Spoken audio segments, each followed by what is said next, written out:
Bueno, la ponencia que viene a continuación, la persona y el profesional que nos lo va a dar, tiene mucha vinculación desde el punto de vista de que está muy relacionado con las empresas tecnológicas. Para que os hagáis una idea, Alberto es ingeniero superior en telecomunicación, becario Fulbright, ha trabajado en empresas como Telefónica y ha participado en los consejos de dirección de Hewlett Packard, Kodak, Grupo Prisa, Amena y Orange.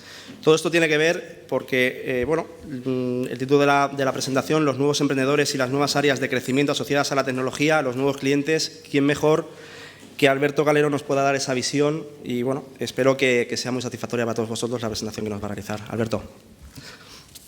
Y mi objetivo fundamental es que lo paséis muy bien. Cada vez que doy una charla, en muchos de los sitios, ese es el objetivo fundamental, porque es tan valioso el tiempo de todos los que estamos aquí, vuestro tiempo, que qué menos que eso. Bueno, vamos a ver, si os dais cuenta, estamos hablando de nuevos emprendedores, nuevas áreas de crecimiento asociadas a las tecnologías y nuevos clientes, nuevo. Bueno, pues os voy a contar una historia que es real, porque en parte es la historia que me ha tocado vivir a mí en los últimos años, desde hace bastantes años ya, y creo que eso os va a permitir, pues básicamente, conectar con muchas de las cosas que estamos viviendo hoy y que están asociadas a este mundo que cambia tan rápido y de una forma tan dramática en muchos casos. Fijaros, el primer recuerdo que yo tengo de la tecnología de la información es de los 60. Yo debía de tener, no sé si 6 o 7 años, porque no recuerdo muy bien qué año era en los 60. Y recuerdo que estaba pues, con mis padres en casa de unos amigos. Y esos amigos tenían hijos que eran de mi edad, pero había hijos que eran de la edad de mi hermano, que tiene 9 años más que yo. Y me acuerdo que uno de ellos, que se llamaba Óscar, me acuerdo que le estaba enseñando a su padre, en parte de la conversación que estaba viendo, porque me acuerdo que era una especie de cena, merienda, no recuerdo muy bien, pues le estaba enseñando un circuito electrónico y lo tenía en su mano y le estaba diciendo que, mira, esto es un transistor. Yo recuerdo que la única noción que tenía yo de transistores era pues las radios, que se les llamaba transistores en aquella época porque eran mucho más pequeñitas. Y me acuerdo que aquello fue el primer contacto que yo tuve con la electrónica. Fijaros, yo pequeñito y viendo aquello. Pero en aquel momento estaba sucediendo algo especialmente importante en el mundo.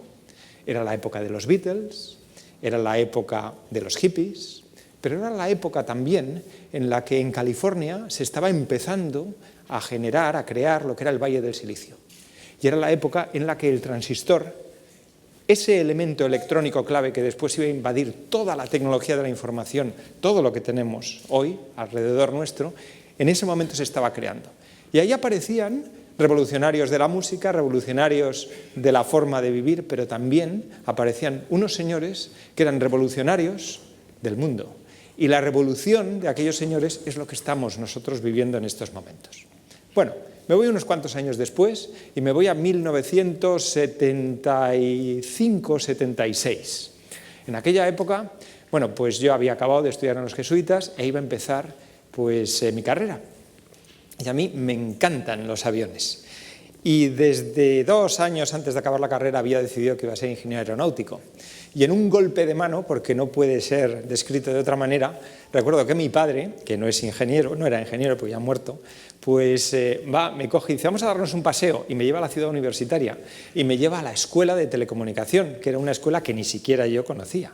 Era realmente el sitio donde toda la tecnología de la información pues, se empezaba a enseñar. Y digo se empezaba a enseñar porque en aquellos momentos es cuando vino una primera generación de becarios Fulbright que habían estado en Harvard, en Stanford y en el MIT y habían modificado todos los planes de formación de aquella época. Total, que me convence y me dice, Alberto, yo creo que por mucho que te gusten los aviones, creo que vas a ser más feliz en esto, porque esto crece y cuando hay algo que crece, las oportunidades son múltiples y te encontrarás cosas que creo yo que van a ser especiales. Y me convenció en aquel golpe de mano. Fue gracioso porque yo después convencí a 2 o 3 amigos míos que también habían sido después fueron becarios Fulbright para cambiarse de carrera también y entonces recuerdo que éramos 4 estudiando ingeniería de telecomunicación. Bueno, después de aquello, pues la verdad es que lo que no caí en la cuenta es que eso transformaría mi vida. Y lo que no caí en la cuenta también es la verdad, de la razón que tenía mi padre cuando me dijo que aquello iba a ser especial. ¿Y por qué era especial? Porque desde el primer momento, desde mi primer trabajo en Telefónica, desde el siguiente trabajo en Hewlett Packard, bueno, pues ¿qué es lo que vi? Lo que vi es que me encontraba con personas, con situaciones, con cosas totalmente diferentes.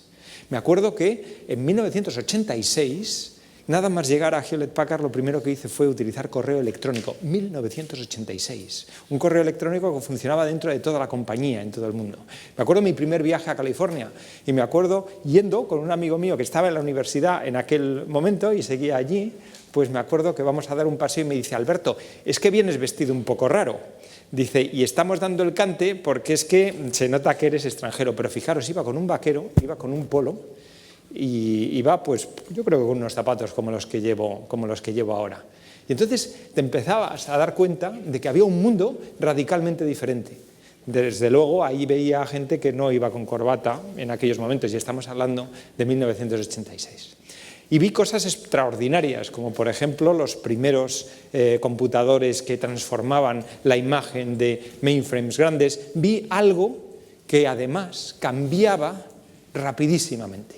Cambiaba cada año, cambiaba cada 2 años, todo cambiaba, es decir, había unidades de las compañías tecnológicas que se modificaban. Fijaros, rapidez y tecnologías que eran radicalmente nuevas. Las cosas que son realmente nuevas no hace falta explicarlas.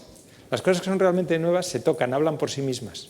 Yo me acuerdo, pues, por ejemplo, años después, yendo a Washington con mi hijo al Museo de la Aeronáutica, ya siguiendo mi afición por los aviones. Me acuerdo que estaba yo muy preocupado porque parecía que nos iban a llamar la atención porque mi hijo, que era pequeñito en aquella época, no hacía más que tocar los aviones. Y digo, pero Jaime, no toques los aviones, que esto es... Dice, pero papá, si hemos venido hasta aquí y tenemos los aviones, dice, ¿cómo no los vamos a tocar, ¿no? Era especial. Bueno, esto es importante porque... ¿qué es lo que está sucediendo? Lo que está sucediendo en estos momentos, básicamente, es que ese mundo que se vivía en la tecnología de la información en los años 80, en los años 90, está extendiéndose por todos los lugares. Esas nuevas personas, esa nueva forma de vida, esa rapidez, esa fugacidad de las cosas, eso es lo que en estos momentos está sumergiendo todo lo que es nuestra vida, y eso es lo que durante muchos años se estaba esperando. Yo recuerdo, pues, en la relación que yo tengo con universidades, sobre todo universidades americanas, dando clase de tecnología de la información, siempre hablábamos de cómo se iba a, digamos, transformar el mundo a través de la tecnología de la información. Pero nunca se llegaba a transformar como realmente parecía. Pero es que ahora en los últimos años ya, esa transformación ha quedado mezclada dentro de cualquier actividad nuestra que tenemos. Y esto es lo que quiero contaros un poco, fundamentalmente la historia de la tecnología, la historia de las personas y cómo eso, en estos momentos, pues abre una extraordinaria nube de posibilidades para lo que nosotros estamos haciendo. Y hay algo final, y es que hay una noticia, que es la que nos estaba contando Javier, una noticia especial en relación, como colofón, de todo esto que quiero compartir con vosotros. Vamos a ver, es la tecnología. No nos olvidemos, desde el siglo XIX y el siglo XX, los cambios son por la tecnología y por cambios disruptivos que hacen que las cosas sean radicalmente diferentes. Lo que estamos viviendo en estos momentos es tecnología en todos los aspectos. Si recordamos, pues, las últimas 6 generaciones y tuviésemos la posibilidad de hablar con, pues, nuestros abuelos o bisabuelos, pues realmente lo que veríamos es que esas imágenes eran las transformaciones que ellos habían vivido. Es decir, cuando uno va, por ejemplo, a Londres, yo os aconsejo que vayáis al museo de lo que es ciencias, porque sobre todo se ve cómo el poderío del Imperio británico estaba asociado fundamentalmente a una disrupción tecnológica que ellos supieron aprovechar maravillosamente bien, que era la máquina de vapor, y cómo eso cambió su flota, y cómo cambió el transporte, y cómo cambió su industria radicalmente. Pero la aviación, los vehículos, las telecomunicaciones, todo eso es lo que cambia dramáticamente la situación económica del siglo XX y ahora del siglo XXI. Fijaros que posiblemente nosotros estaremos recordando hasta la televisión. Y antes de la televisión no recordamos nada, porque no existíamos.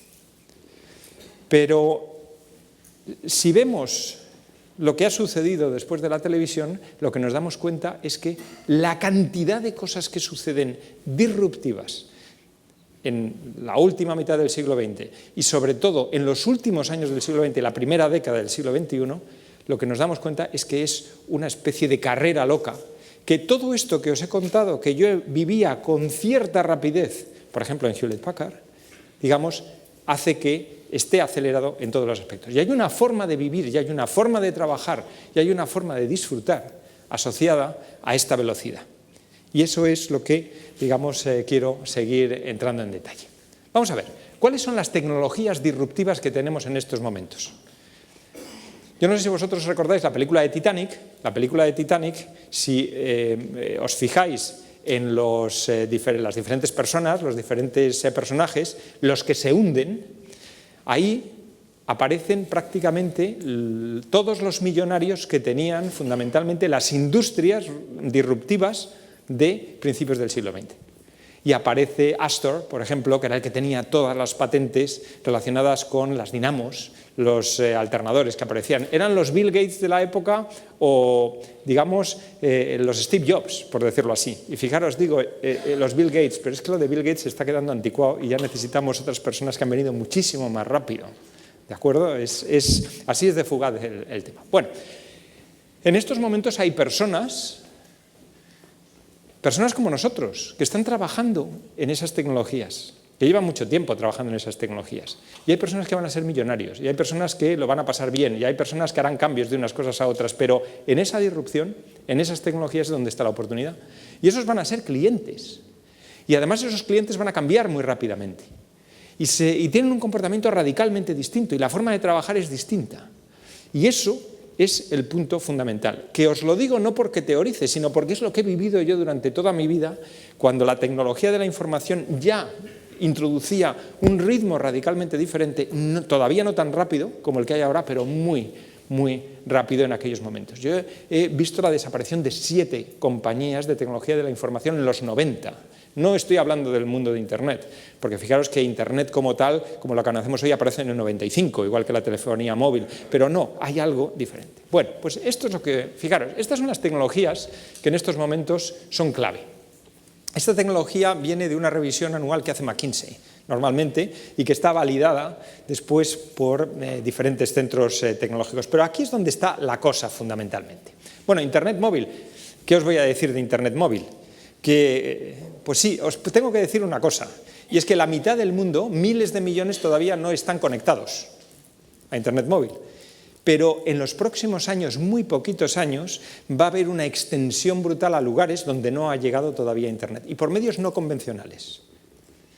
Ya os contaré en algún momento, después en alguna charla, si queréis conocer algún detalle más, pero hay una gran sorpresa alrededor de lo que es la expansión a los miles de millones que todavía no tienen acceso a Internet y que pueden estar asociados a países en vía de desarrollo o sencillamente a zonas que tienen unas infraestructuras o unas orografías que hacen que sea muy difícil llegar.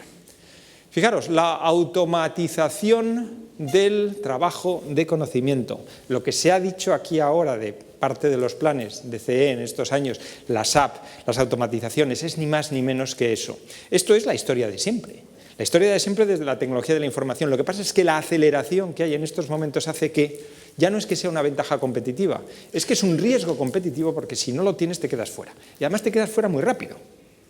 Vamos a ver, muy rápido. O sea, yo recuerdo cuando era el vicepresidente de Amena y de France Telecom para innovación y para todo lo que eran productos que no era voz, recuerdo las conversaciones con Nokia y los señores de Nokia, muy capaces, riéndose en 2008 de la introducción del iPhone, porque no entendían que eso era una transformación total.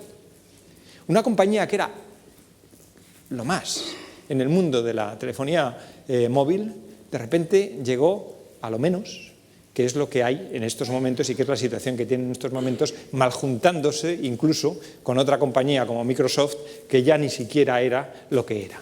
¿De acuerdo? O sea, esa es la rapidez de las cosas y esos son los temas que van sucediendo. Fijaros, el Internet de las cosas. Internet no es para conectarme yo con el computador o para conectarme yo con otro porque estoy comunicándome. Es que las cosas, per se comunican entre ellos. Y entonces vamos a un mundo donde hay una, digamos, actividad automática, por decirlo así. Fijaros, esto es importante, porque si vosotros veis, como luego os comentaré, el conjunto de investigadores que hay, por ejemplo, en la Universidad Politécnica, en estas áreas vosotros veis a una grandísima cantidad de gente que está desarrollando estas tecnologías, que quiere ser empresario, que por otro lado necesita del tipo de servicios que estamos haciendo aquí, porque no quieren distraerse de la clave, que es lo que ellos quieren hacer, el futuro ese que quieren crear, y que está asociado fundamentalmente a sus ilusiones y a sus visiones. Y fijaros, en la parte de Internet de las cosas hay una actividad especialmente grande. El impacto que tiene el Internet de las cosas en seguridad es brutal. Brutal. Es decir, el hecho de que tú puedas tener un sensor que por radiofrecuencia, o sensor de usar y tirar, lo puedas llevar, pues, por ejemplo, en la ropa o te lo puedan dar directamente cuando entras a un estadio, el impacto que tiene en la seguridad eso en cuanto a una monitorización sencillamente para, digamos, evitar cosas como las que estamos viendo en estos momentos, es algo especialmente importante. Fijaros que estas tecnologías se desarrollan en cuanto hay una demanda fuerte porque hay un acontecimiento especial que está sucediendo. Entonces, fijaros, hay un concepto que es lo que se llama el polvo, el dust, intelligent dust, que es básicamente que los sensores son tan pequeños que tú puedes tirarlos, su aspecto es prácticamente milimétrico y esos miles de digamos, piedrecitas, por llamarle de alguna manera, o piececitas, se hablan entre sí y permiten monitorizar, por ejemplo, si un bosque se empieza a quemar. O sea, fijaros, hay algo que ya se está experimentando, que son aviones, sobre todo en la parte de California, en Estados Unidos, que sabéis que han tenido un problema de incendios importantes en los últimos años, donde ese tipo de piezas inteligentes se suelta y entonces básicamente hay una comunicación y en cuanto hay un punto caliente inmediatamente hay una detección. Pero la gracia es que esos elementos se comunican como nos comunicamos nosotros en las redes sociales. No penséis que es uno muy inteligente, sino que tienen que hablarse entre todos ellos para cubrir grandes zonas. Ese tipo de cosas son las que estamos viendo. La tecnología de la nube, que ya le hemos hablado, que es el hecho de poder enchufarse y tener la capacidad de cálculo, la capacidad de almacenamiento como el que tienen los kilovatios enchufado, y que eso está detrás básicamente de toda la infraestructura tecnológica que estamos teniendo, los robots o los vehículos autónomos. Yo no sé si vosotros habéis visto estos, digamos, anuncios de coches que se aparcan automáticamente solos. Estamos de alguna forma perdiendo la capacidad de sorpresa, porque eso, digamos, es algo único y lo estamos viendo en estos momentos. O los drones, por decirlo así. El futuro del aire, básicamente, y de la aviación está asociada fundamentalmente a los drones. Y ahí es donde hay una actividad importante en cuanto a seguridad, en cuanto a transporte, en cuanto a muchas de las actividades que tenemos. Fijaros, la siguiente generación de genómica es básicamente algo importante. Vida artificial. ¿Es posible crear una vida artificial? Vosotros habéis visto las imágenes de Marte. Las imágenes de Marte del Curiosity son imágenes que básicamente tienen algo especial respecto a nosotros, que somos españoles, y es que el diseño de la central meteorológica del Curiosity se ha hecho en el Centro de Astrobiología de España. En el Centro de Astrobiología, cuando Juan Pérez Mercader, que ahora está en Harvard, es un investigador muy destacado, trae el único centro de la NASA que está fuera de Estados Unidos, que es ese que está precisamente dentro de lo que es el área del INTA. Una cosa especial es lo que él está haciendo, es la investigación que él está haciendo en estos momentos. Está creando por primera vez vida sintética. Vida sintética es crear organismos que se comportan como cualquier ser con vida. Y hay 6, 7 leyes que están claramente definidas y que hacen que algo pueda ser considerado como un ser vivo. Los primeros seres son virus y esos virus se comunican entre ellos. Y se comunican entre ellos para ponerse de acuerdo y comerse un montón de contaminantes de un campo, por ejemplo. Lo más fascinante es que en esa forma de comunicación las leyes son prácticamente iguales a las que vemos en muchos de los comportamientos en las redes sociales, o en Twitter, o cuando, por ejemplo, pues alguien está intentando captar adeptos pues para que le sigan, porque hay un proceso de captación de otras partículas o de otros virus, y eso sigue lo que se llaman las leyes de algo que se está empezando a comprender ahora, que son las redes, y cómo funcionan las redes, y que tienen muchas cosas que son iguales independientemente del tipo de red que sea. Fijaros, el almacenamiento de energía, claro, aquí vemos los coches eléctricos y vemos, pues cuando hay, contaminación, pues a ver si sacamos el coche eléctrico, pero si vamos a California, yo recuerdo hace 3 años fui a California y de repente le pregunto a unos amigos míos, digo, oye, ¿cuál es lo último? ¿Qué es lo último que hay? Porque siempre les pregunto porque siempre allí es como, digamos, el frente del mundo. Y entonces de repente van y me dicen, pero bueno, Alberto, qué torpe estás. Dice, lo tienes alrededor de ti lo que está sucediendo. Y estaba todo lleno de coches Tesla, que claro, no era un coche eléctrico pequeñito como los que vemos ahora, sino que eran unos verdaderos deportivos alucinantes, y eso inmediatamente era la clave para entender que algo iba a suceder y que había un elemento disruptivo muy importante. Uno de los elementos disruptivos es la capacidad de almacenamiento de energía, que tradicionalmente lo hemos hecho muy mal. La impresión 3D. Yo no sé si alguna vez habéis parado a pensar qué es la impresión 3D. Cuando yo hago el primer molde de cualquier cosa que puedo fabricar, es horrible, porque tengo que ir en plan escultor haciéndolo, pues destruyendo piezas grandes para tener la pieza definitiva que yo quiero. Pero si lo hago como si fuese una impresora de chorro de tinta, haciendo capas, pero capas en 3D y dando formas, construyendo en lugar de destruyendo, puedo hacerlo tremendamente fácil. Y entonces, ¿qué pasa? Que cuando ya quiero hacer la pieza buena, llamando básicamente algo, una referencia que es la que yo quiero. Esa es la revolución en todo lo que es el mundo de, digamos, que nos rodea en cuanto a lo que es la impresión 3D. Por ejemplo, muchas de las válvulas del corazón, las que se hacen artificiales, se están haciendo de esa manera en estos momentos. Y fijaros, se hacen no con plásticos, sino que se hacen con células. Y de hecho, una de las cosas que yo vi en los últimos años míos en Hewlett Packard era como por primera vez, en lugar de utilizar tinta, en los cartuchos de tinta se utilizaban unos compuestos de células para ver si pasando por todo lo que es el sistema de inyección de tinta seguían viviendo. Y entonces lo que se hacía era un tejido, pero con una forma especial que era la que después iba a servir para la generación de esos tejidos y esas cosas. Bien. Todo lo que es la parte de materiales es otro de los puntos importantísimos. Materiales raros, nuevos, todo lo que es la nanotecnología está muy relacionado con eso, básicamente.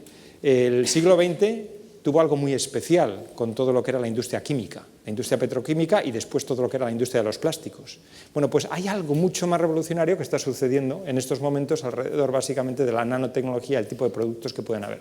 Los aviones gigantes que en estos momentos tenemos son posibles fundamentalmente porque no son metales, básicamente, de lo que están hechos, sino que son composites o, digamos, una especie de híbridos entre plástico y otra cosa que básicamente está relacionado con eso.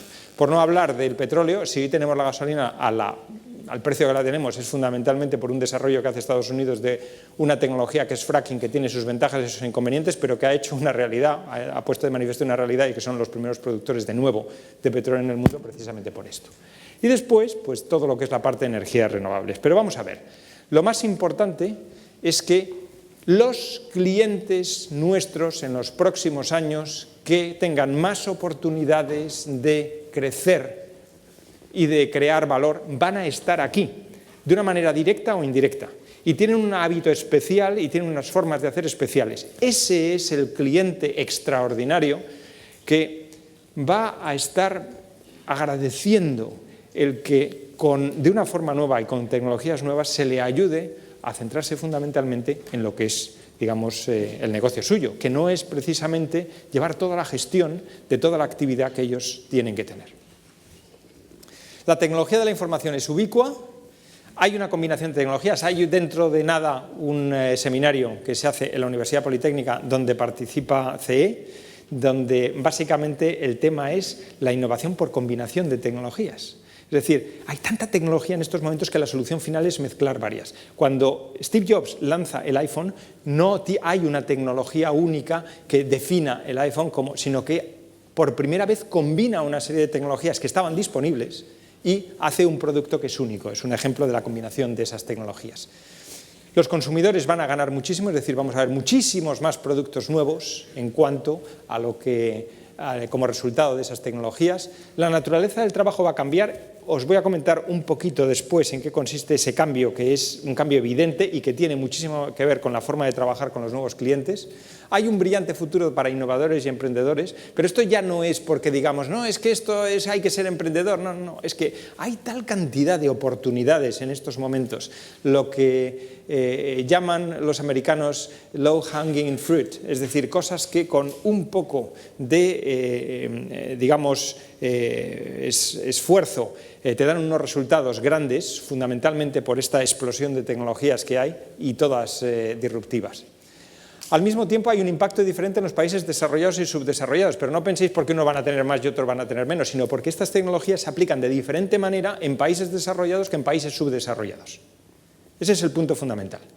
Yo recuerdo, pues en Estambul, en el año 95, llegar al hotel, querer hablar con casa, estaba, porque había varios congresos, todas las líneas fijas ocupadas, y entonces cuando salgo al hall veo que toda la gente está hablando por el teléfono móvil. Fijaros que estamos hablando del año 95. Rápidamente me cojo mi teléfono móvil, aunque costaba más, porque las tarifas no eran iguales, y pude inmediatamente hablar con mi casa. La razón era muy clara.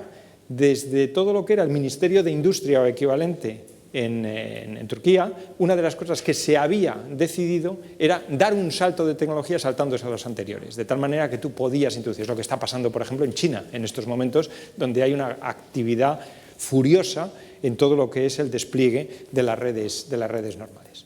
No está claro lo que es de moda y lo que es real.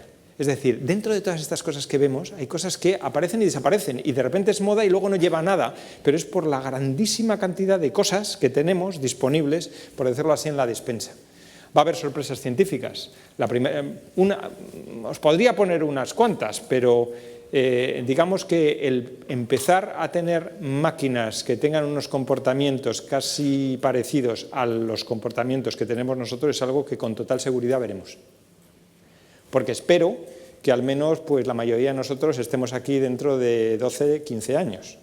Pues eso, digamos, es algo que vamos a ver, van a ser sorpresas, van a ser disrupciones, pero ya, digamos, de aquellas que consiguen llamar nuestra atención. Porque es que lo que es alucinante es que lo que estamos viviendo en los últimos años, como estamos acostumbrados a que todo cambie, pues no nos sorprende nada.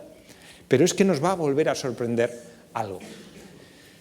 La distribución, que ya lo he comentado, de los beneficios también asociados a cómo se utilicen. Pero fijaros, ya no vamos a trabajar así. Es decir, trabajar de 9 a 5, o sea, si vosotros vais en estos momentos a la universidad, pero no solo las españolas, sino las americanas, y veis los intereses que tienen las personas con las que ya han acabado su carrera, están ahí, son empresarios en los centros de incubación, les entra la risa con eso de trabajar de 9 a 5. ¿Por qué? Porque trabajan mucho más y cuando les da la gana. Cuando les da la gana. Que es mucho, pero cuando les da la gana. Hacerlo en una sola compañía, ni si lo plantean, porque si ellos mismos están generando su propia compañía y saben que a la primera de cambio, como vean que no les gusta mucho, cambian, porque es que además saben que les preguntan, sobre todo en Estados Unidos, cuántas compañías o cuántos fracasos has tenido y qué has aprendido de ellos, porque es que eso es positivo. Familia y fines de semana. Esta historia de familia y fines de semana y tener todo separadito y todo no sé qué, no es exactamente así, es decir, es gente que fundamentalmente vive de experiencias y su experiencia es, digamos, una combinación de lo que es la vida familiar y de lo que es la vida, digamos, profesional. Yo he tenido, pues, por ejemplo, gente que está trabajando conmigo en algunas de las empresas en las que estamos participando, que de repente va y dice, no, dice, es que...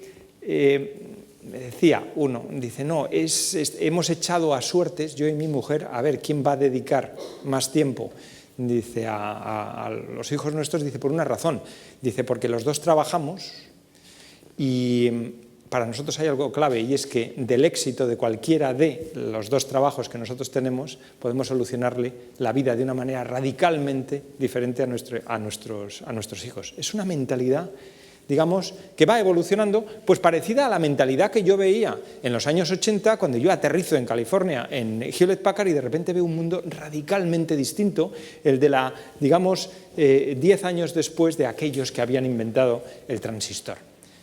¿Trabajar con personas conocidas en una oficina a la que vamos a diario? Pues tampoco. Con lo cual, es muy normal el el tener algo de soledad, pero al mismo tiempo algo de, digamos, abrirte a un mundo. Es decir, para que os hagáis una idea, yo, que tengo contacto con muchas compañías en todo el mundo, pues empiezo a lo mejor con una conferencia por la mañana, muy a primera hora, pues a lo mejor con Australia, que ahí tenemos un cliente. Y después ya empiezan los problemas porque tienes que hacer una conferencia que al mismo tiempo esté Estados Unidos, la India y Europa. Y entonces ahí realmente, sobre todo si estábamos hablando de California, entonces ya es como después de comer y tienes un trocito pequeño, pero eso es lo normal. Y a lo mejor tienes 2 o 3 conferencias al día. ¿Por qué? Porque estás en trabajos donde estás trabajando con muchísimas personas y de repente aparece algo y dice, oye, ¿y cómo facturamos esto? Oye, ¿y aquí se cobra IVA o no se cobra IVA? Oye, ¿quién es el contratista principal? Oye, las bases de datos estas que estamos haciendo, ¿dónde las ponemos? ¿Las ponemos en Europa o las ponemos en Estados Unidos? Porque la legalidad es diferente. Hay una problemática que ni siquiera saben muy bien cómo, digamos, resolver, porque es gente que acaba de crear esa nueva compañía alrededor de esa oportunidad de tecnología. Fijaros qué maravilla la posibilidad de poder acceder a ellos y al mismo tiempo poder ayudarles. Porque este es el tirón realmente de la nueva forma de trabajar. Bueno, fijaros, una cosa muy interesante, y es que se vuelve a la especialización, pero no de una sola cosa, sino una especialización que cambia. Es decir, cada 3, 4 años lo que tú te has especializado ha evolucionado de tal manera que te tienes como que volver a especializar en la evolución que tiene eso. Pero todo lo que es general, es decir, en estos momentos en Estados Unidos, os lo digo porque yo soy consejero de 2 universidades americanas del board y sé perfectamente un poco las prioridades que se están dando, ya no penséis que el tema de Business Administration es algo que la gente quiera como tal, quiere especializarse incluso dentro del área de negocio y de business en cosas, digamos, más concretas. Fijaros, lo importante es que la necesidad existe, con lo cual eso, de una forma o de otra, la gente que haga sus negocios lo va a outsourcear, por decirlo así. Va a querer hacer que alguien especializado en eso, digamos, lo haga. Pues ahí veis, fijaros, una nueva conexión especialmente. Y de un estándar de vida a la calidad de las experiencias. En nuestra sociedad, ganar mucho dinero y comprar más cosas es uno de los elementos que todos más o menos podíamos perseguir, pero ahora esta gente ya es diferente. O sea, está pensando en términos de experiencias, en términos de que el proyecto les guste o no les guste, en términos de que les caiga bien este entorno, que hay o que no les caiga bien. Pero ¿vosotros sabéis que, por ejemplo, Google es una compañía que ya no está de moda de cara a la gente que quiere ir a trabajar a ellas? Google, hay otras, sencillamente por el tipo de ambiente, digamos que hay, cosa que no era así justo hace 4 o 5 años. Claro, si estuviésemos hablando, pues, por ejemplo, de una compañía de las tradicionales sería hace 10 o 15 años, pero es que ahora lo que pasa, lo que cambia, es así de rápido. Fijaros, nueva forma de crecer, de colaborar, de emplear, la transformación de las tecnologías. Bueno, vamos a centrarnos un poco más sobre las personas, sobre los clientes que vamos a tener, la gente que trabaja en este tipo de tecnologías. Lo que os pongo aquí es el resultado de un estudio que ha hecho el Departamento de Estado americano hace aproximadamente un año. Fue a finales de 2014. Y quería ver exactamente cuáles eran las características de las personas que tienen ahora, pues, entre 25 y 30 años. Y querían saber, pues, y que como primera característica van a trabajar durante los próximos 45, a no ser que puedan hacer otra cosa sencillamente porque tengan un éxito anterior en lo que quieren hacer, porque sean empresarios y porque sean empresarios de éxito, que seguirán trabajando exactamente igual. Pero fijaros, realmente en los próximos 45 años tendrán que estar trabajando. ¿Cómo son? Pues fijaros, son los nacidos entre el 80 y el 95 y es la generación más grande y diversa. La tecnología les ha dado forma, pero de coco. O sea, hablan en términos y consideran lo que van a hacer en términos muy radicalmente diferentes que la generación anterior, por mucho que seamos duchos en la tecnología. Valoran la comunidad, la familia y la creatividad en su trabajo. Han invertido el capital humano más que las generaciones previas. Es decir, se ocupan de aprender, sobre todo porque han tenido la posibilidad de acceder brutalmente y de forma rápida a Internet. Estudian ciencias sociales y aplicadas. Se financian los estudios con préstamos, sobre todo en Estados Unidos. Es decir, han pedido préstamos para hacer lo que ellos quieren hacer. Se centran en sus estudios en lugar de estudiar y trabajar. Es gente que pone foco. Es decir, oye, estamos a lo que estamos. Y por lo tanto, no están diciendo, bueno, no es la historia, sobre todo en Estados Unidos, de trabajar y al mismo tiempo. Es curioso porque es como si tuviesen perfectamente programado lo que quieren hacer. Por supuesto que les está afectando el hecho de haber empezado la carrera en una época de crisis, es decir, se las han visto fastidiadas y eso les ha endurecido, mucho más de lo que desde fuera podría parecer desde el punto de vista laboral, y sus inversiones en capital humano está claro que les darán un retorno. Están con sus primeros empleos más tiempo, fijaros, parece extraño porque dices, no, sobre todo los que no empiezan siendo empresarios tienen más intimidad con los empleos en los que están. Las mujeres tienen más igualdad laboral, se casan más tarde, tendrán menos su propia vivienda, porque hay un elemento de movilidad, sobre todo en Estados Unidos, importante, y se van mucho más rápido a las ciudades. Bien, entonces, ¿qué oportunidad de tener éxito profesional tendrán en los próximos años? ¿Qué forma de trabajar? ¿Qué forma de vivir? Si os dais cuenta, eso ha cambiado radicalmente. Tener intimidad con esta gente cuando les vas a ofrecer tus servicios es clave. Porque si no te ven como un tío raro. Exactamente igual que cuando yo iba a California y me decía mi amigo, oye, es que estamos dando el cante porque llevas unos vaqueros y unos zapatos y unos mocasines y tal, que se ve que es que claramente eres un guiri, a la inversa, ¿no? Pero de cuidado. Entonces, ¿eso qué es lo que hacía? Hacía que se perdiese muchas veces la intimidad. Bien, fijaros, esto es en general, pero ahora quiero comentaros algo que CE ha hecho. Y ha hecho para conseguir una conexión con este mundo mucho más rápida. Y yo creo que ahí Celestino tiene un papel muy importante por la visión que tiene, que en muchos casos me recuerda a la que estoy viendo en algunas de las personas que os he descrito aquí. CE tiene un papel relevante en este nuevo mundo. Y fijaros,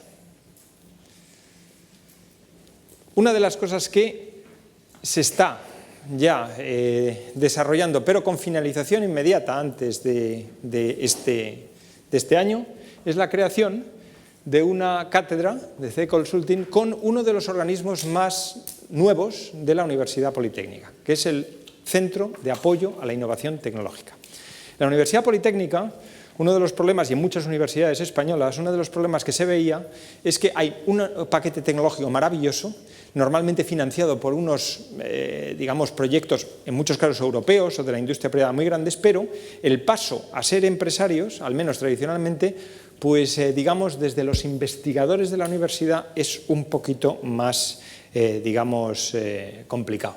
Sin embargo, hay muchos empresarios o muchos aspirantes a empresarios que sí necesitarían o les gustaría tener ese tipo de tecnologías y les gustaría básicamente llevarlas al mercado rápidamente. Y además una de las cosas que aparece es que las compañías son pequeñas, es decir, es en estos momentos la pequeña y mediana empresa, no las grandes del IBEX 35, las que realmente tienen la posibilidad de, facilitar eso. Es decir, cuando estamos hablando de estas nuevas tecnologías y de estas nuevas empresas, al final esas empresas con éxito son las pymes que vamos a tener dentro de 2 o 3 años, pero con éxito y además en áreas de crecimiento importante. Bien, entonces, ¿qué es lo que se ha hecho? Pues muy fácil. Cuando uno ve, por ejemplo, lo que es CE Consulting, cómo se formó, es un peculiar caso, y todos, lo que estáis haciendo todos los asociados y partners aquí, es un peculiar caso de emprendimiento. De emprendimiento en un país donde tradicionalmente el emprendimiento no ha sido pues como en el mundo anglosajón, básicamente. Y entonces eso, pues precisamente a la universidad le fascinó fundamentalmente por una cosa, porque si alguien tendría la clave de mezclar ese mundo de emprendimiento con el mundo de la tecnología, sería alguien que viese esa tecnología como una oportunidad o como una posibilidad. Y sería alguien que tuviese la experiencia real, no teórica, sino real, de haber hecho pues, lo que es un CE de todos lo que estáis haciendo los asociados día a día. Y entonces se ha creado esa cátedra, y se ha creado esa cátedra fundamentalmente para investigar y al mismo tiempo ayudar a desarrollar la innovación y evolución tecnológica para PYME y asesoría. Eso tiene un resultado inmediato y es una exposición a los cientos de tecnologías y personas en este mundo tecnológico, a esa generación que hemos visto descrita que va a estar asociada a esta cátedra y por lo tanto a CE y a todo el mundo que esté relacionado con ellas. Con lo cual, si os dais cuenta, es especial.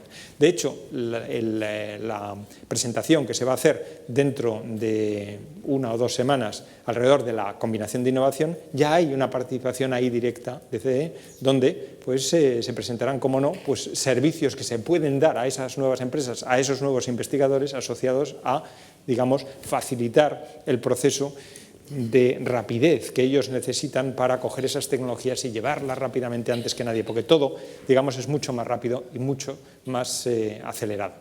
Bien, veréis, porque es una cosa bastante notable, es la primera cátedra que se hace en este sentido en lo que es el Centro de Apoyo a la Innovación Tecnológica. Todo el campus de Montegancedo, que es gigantesco, aquí lo veis, está basado fundamentalmente en este Centro de Apoyo a la Innovación Tecnológica, y esa conexión real es un elemento que va a poner en vuestras manos Celestino, que va a poner en vuestras manos CE, fundamentalmente para llevar a la práctica esa conexión con ese nuevo mundo, con ese nuevo crecimiento, con esas nuevas personas y creando además un know-how muy específico asociado a esa rapidez, a esa riqueza, a esos cambios que estamos viviendo en estos momentos. Aquí veis un poco lo que es la Universidad Politécnica. Hay 2 universidades politécnicas clave en España. Una es la de Madrid y otra es la de Valencia. Y aquí veis todas las escuelas, etcétera. Son centros importantes. Aquí veis el Centro de Apoyo a la Innovación Tecnológica, que es la sede donde va a estar la cátedra. Y básicamente lo que os quería decir es que con esta cátedra yo creo que Celestino ha hecho una cosa que es el equivalente a lo que hice yo con mi hijo, que cuando le llevé a Washington para que tocase los aviones. No era mi intención que las tocase, pero bueno, efectivamente si estaban ahí los aviones pues los iba a tocar, porque me decía, oye papá, si venimos aquí, ¿cómo no vamos a hacerlo?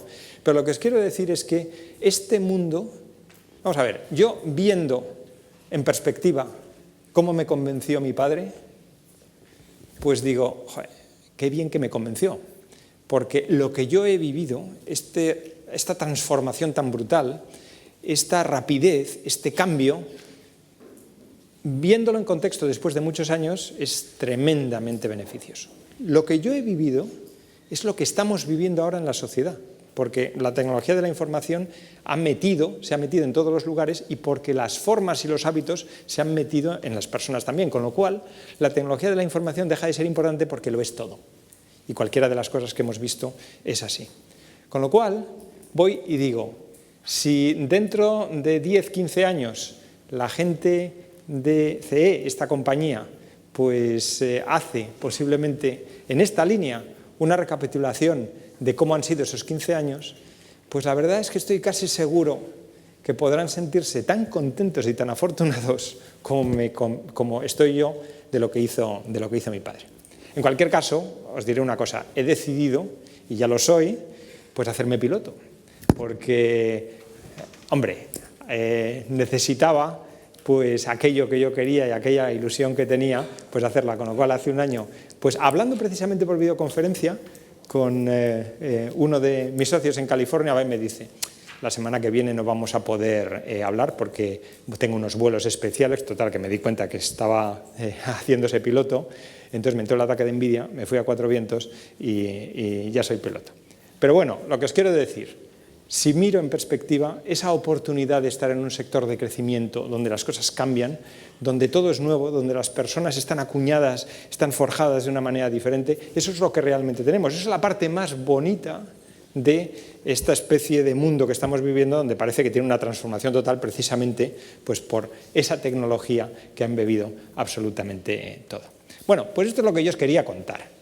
Es absolutamente real, estoy absolutamente convencido. Yo en mi negocio hago fundamentalmente y sigo este modelo, con lo cual, pues lo único que os puedo decir es que disfrutéis mucho esto, porque esto va de disfrutar mucho, es decir, las oportunidades que hay alrededor de esas tecnologías que os estoy diciendo, de este nuevo perfil de personas que son nuestros clientes, vuestros clientes en los próximos años, es algo especialmente único. Y recordar una cosa, solo es viejo alguien cuando se levanta por la mañana y piensa que todo va a ser igual. A partir de ese momento uno ya es viejo. Con lo cual, nunca es tarde y tal como está la tecnología de la información en estos momentos, es tremendamente fácil dar el salto y alinearse y funcionar con este nuevo mundo como si hubiese sido uno de ellos desde hace muchísimo tiempo. Así que nada, ¿no? A mí se me ha acabado el rollo ya, así que muchísimas gracias por este tiempo. Muchas gracias. Gracias, Alberto. Creo que tu exposición nos ha hecho abrir la mente a todos.